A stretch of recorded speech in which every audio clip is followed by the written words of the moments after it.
You know, our relationship is in trouble when silence occurs between the two parties.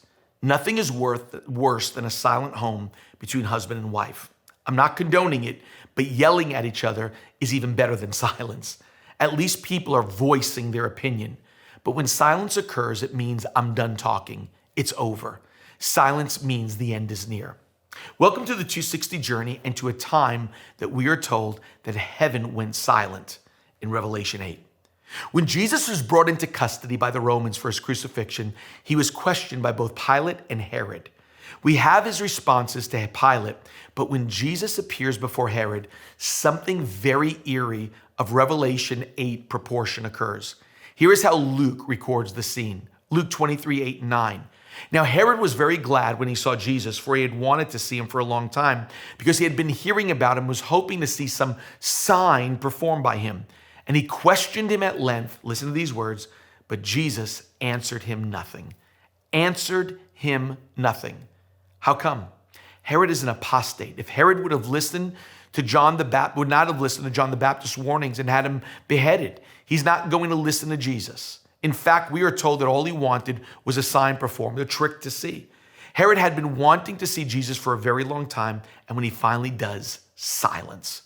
What's even scarier is that the only talking in the room is Herod's voice. You have the Son of God in your presence, whose very word created the ground you're walking on, and you are the only one talking. There's silence from the Son of God. Now in Revelation 8, all of heaven goes silent for 30 minutes.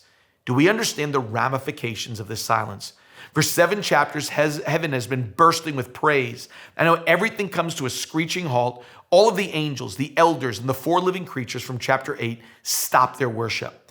The chapter prior, they're declaring that their robes have been washed white in the blood of the Lamb. They're announcing in the last verse of chapter 7 that God shall wipe away every tear from their eyes. And now in chapter 8, nothing.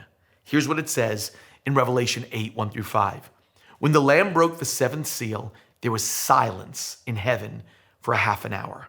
And I saw the 7 angels who stand before God, and 7 trumpets were given to them. Another angel came and stood at the altar holding a golden censer, and much incense was given to him so that he might add to it the prayers of all the saints on the golden altar which was before the throne. And the smoke of the incense with the prayers of the saints went up before God out of the angel's hands. Then the angel took the censer, filled it with the fire of the altar, and threw it to the earth. When the Lamb broke the 7th seal, it caused silence. How come? The seal contained 7 angels with 7 trumpets, which were 7 judgments about to be released on the earth.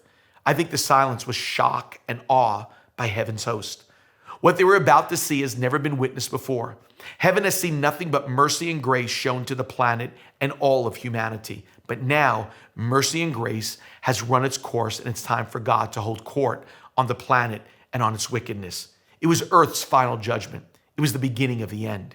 Heaven has never seen anything like this before. The mouths that had nothing but praise in it now could say nothing at all at the breaking of the 7th seal. What amazed me about this chapter is what seems to break the 30 minutes of silence in heaven. It wasn't an angel, an elder, or one of the 4 living creatures. It seems to be the prayer or the prayers of the saints. There is no more prayer in heaven, only praise. So these prayers are coming from believers on the earth before the first trumpet sounds. The power of these judgment trumpets are so awful, it silences heaven. But prayer is so powerful that it can end the silence in heaven, and I believe protect the believer on earth. Spurgeon, I think, said it best about the power of prayer. He said, the power of prayer can never be overrated. They who cannot serve God by preaching need not regret. If a man can but pray, he can do anything. He who knows how to overcome with God in prayer has heaven and earth at his disposal. Prayer broke the silence in heaven because only prayer could. Prayer made the voice of ordinary mortals into a voice greater than the angels. Keep praying those prayers. Heaven hears them. Thanks for joining the 260 Journey.